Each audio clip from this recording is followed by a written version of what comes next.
85%. Es el límite superior que los investigadores del control coercitivo han registrado al analizar las dinámicas de abuso en las relaciones de pareja, donde la mujer es la víctima principal. No estamos hablando de una discusión acalorada ni de un simple malentendido sobre quién olvidó sacar la basura. Estamos ante una cifra que describe una de las formas de violencia psicológica más insidiosas y difíciles de detectar desde el interior del vínculo: el gaslighting.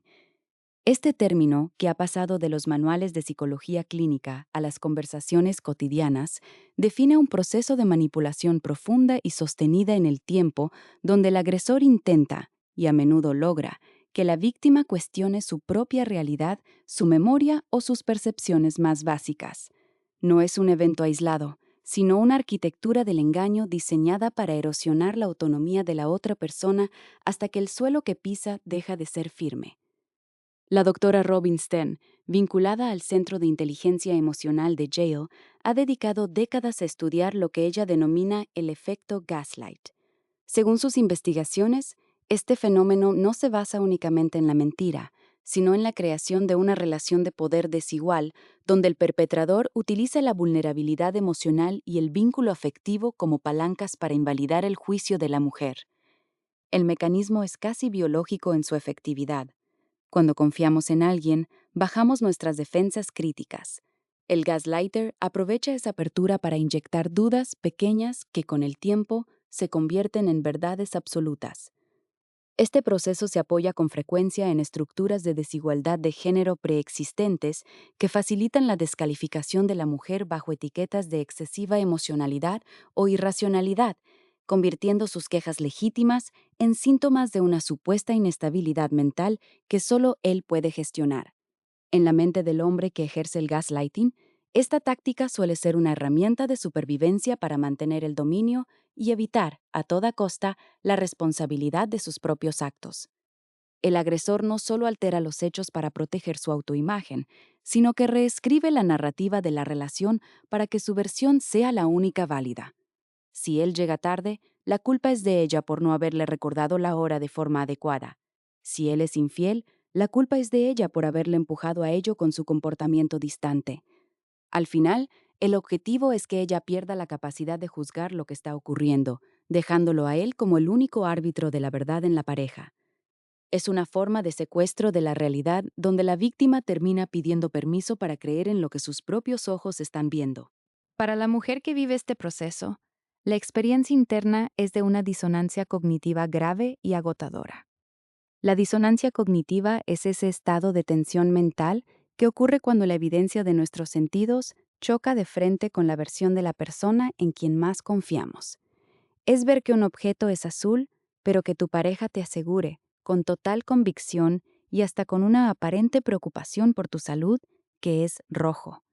Este conflicto interno suele resolverse a favor del manipulador, porque la víctima tiene una necesidad profunda de mantener el vínculo afectivo y la estabilidad de la relación. Es mucho más doloroso aceptar que la persona que amas te está engañando de forma deliberada que aceptar que, quizás, estás pasando por un mal momento y te estás confundiendo. La mente prefiere dudar de sí misma antes que romper el lazo con el otro. Los patrones de comportamiento documentados en este tipo de abuso muestran una escalada que suele dividirse en tres fases claramente diferenciadas. La primera fase es la de la incredulidad. En este punto, la mujer nota que algo no encaja. Escucha frases que contradicen lo que ella sabe que ocurrió, pero lo ignora o lo atribuye a un error sin importancia. Todavía conserva su criterio, pero empieza a permitir pequeñas grietas en su muro de certezas. Es el momento en que él niega haber dicho algo que ella escuchó claramente hace apenas 5 minutos, y ella decide que quizás no vale la pena discutir por un detalle tan pequeño. Sin embargo, ese detalle es la semilla de la confusión futura. La segunda fase es la defensa. Es probablemente la etapa más agotadora y ruidosa del proceso. Aquí, la mujer intenta demostrar su punto de vista con pruebas. Busca mensajes, anota horas en su agenda, intenta razonar con él para que admita lo que pasó. Es una batalla desesperada por la verdad que ella siempre termina perdiendo, porque el gaslighter no juega bajo las reglas de la lógica, sino bajo las reglas del control. Cada prueba que ella presenta es descartada como una obsesión, una muestra de desconfianza patológica o una prueba más de su falta de equilibrio emocional. En esta etapa, la mujer pasa horas rumiando las discusiones, tratando de entender en qué momento la conversación dio un giro y ella terminó disculpándose por algo que él hizo. Finalmente, se llega a la tercera fase, la depresión y la claudicación. Es el punto de ruptura donde la víctima finalmente acepta la realidad distorsionada del otro para evitar el conflicto permanente. En esta etapa, la mujer ya no discute. Ha interiorizado la voz del agresor como si fuera la suya propia. Empieza a pedir perdón de forma casi automática por cosas que no ha hecho y siente que siempre tiene la culpa de los problemas de la pareja. Su identidad se ha diluido tanto que ya no sabe quién es fuera de la mirada de él. Esta renuncia a la propia percepción no es una falta de inteligencia ni de carácter, es el resultado directo de una erosión sistemática de la autoestima que ha durado meses o años, dejando a la persona en un estado de indefensión aprendida. Estudios cuantitativos recientes, liderados por investigadores como Miano y Sweet, han empezado a medir la magnitud de este daño con precisión científica. Los datos procedentes de investigaciones sobre el control coercitivo indican que entre el 70 y el 85% de las mujeres en relaciones abusivas reportan haber sufrido estas tácticas. Lo que estos estudios demuestran es que el impacto no es solo emocional, sino profundamente cognitivo. El estado de hipervigilancia constante en el que vive la víctima, intentando no cometer errores o tratando de anticipar la siguiente distorsión de la realidad, afecta gravemente la memoria de trabajo y las funciones ejecutivas del cerebro. El sistema nervioso, saturado por el cortisol y el estrés crónico, pierde eficiencia, lo que refuerza la narrativa del gaslighter de que ella realmente está perdiendo la memoria o la capacidad de razonar. Situaciones cotidianas ilustran este mecanismo de forma cruel. Es el hombre que etiqueta las quejas legítimas como ataques de locura o sensibilidad extrema. Estas frases, aparentemente triviales, funcionan como anclas que hunden la percepción propia cuando se repiten sistemáticamente. El gaslighting se vuelve especialmente destructivo cuando se traslada al ámbito social. El agresor puede empezar a sugerir ante amigos o familiares que ella no está bien, que está muy estresada o que últimamente imagina cosas. Al hacerlo, la aísla socialmente, porque cuando ella intente pedir ayuda o explicar lo que vive, los demás ya habrán sido inoculados con la idea de que su testimonio no es fiable. El aislamiento es el muro final que encierra a la víctima en la realidad del manipulador. El impacto psicológico de este abuso genera secuelas que pueden durar mucho tiempo después de que la relación haya terminado. La víctima desarrolla una dependencia absoluta de la validación del gaslighter, sintiéndose incapaz de tomar decisiones simples sin consultar. Existe una sensación persistente de estar perdiendo el juicio y una ansiedad crónica que no parece tener un origen claro, pero que lo inunda todo. Para reconocer esta situación desde dentro, es fundamental prestar atención a señales de alerta muy concretas. La necesidad de disculparse constantemente por existir, el sentimiento de que una nunca es lo suficientemente buena o la sensación de que, antes de estar con esa persona, se era una mujer mucho más segura, alegre y capaz de confiar en su propio criterio.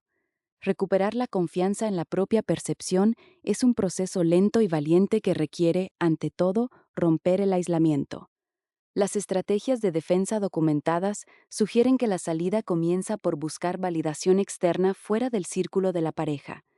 Esto puede ser a través de la terapia con profesionales especializados en violencia psicológica o mediante amistades seguras que no hayan sido manipuladas por el discurso del agresor.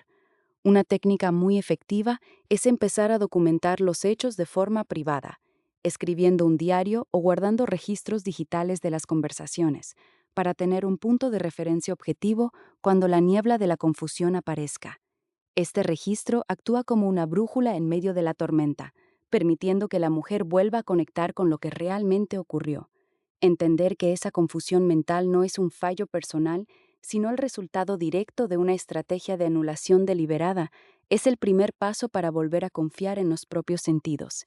La recuperación implica reconstruir el yo desde los cimientos, aprendiendo de nuevo a validar las propias emociones sin necesidad de que alguien externo les dé el visto bueno.